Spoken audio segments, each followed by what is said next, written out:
তারেক রহমান সহ সব আসামি খালাস, সন্তোষ প্রকাশ মির্জা ফখরুলের। ২১ আগস্ট গ্রেনেড হামলা মামলার রায়ে সন্তোষ প্রকাশ করেছেন বিএনপির মহাসচিব মির্জা ফখরুল ইসলাম আলমগীর।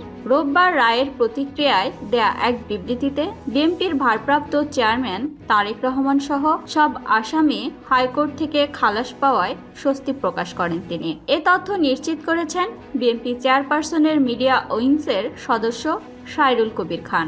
যুক্তরাজ্যের লন্ডন থেকে পাঠানো বিবৃতিতে ফখরুল বলেন, মহান আল্লাহর দরবারে আমি শুকরিয়া আদায় করছি, বিচারিক আদালতের রায় বাতিল করে আজ বিচারপতি AKM আসাদুজ্জামান ও বিচারপতি সৈয়দ এনায়েত হোসেনের সমন্বয়ে গঠিত হাইকোর্ট বেঞ্চ এ রায় ঘোষণা করায়। বিএনপির মহাসচিব বলেন, এ রায়ে প্রমাণ হলো আওয়ামী ফ্যাসিবাদী সরকার রাজনৈতিক উদ্দেশ্য প্রণোদিত হয়ে এই মামলাতে তারেক রহমানকে অভিযুক্ত করেছিল।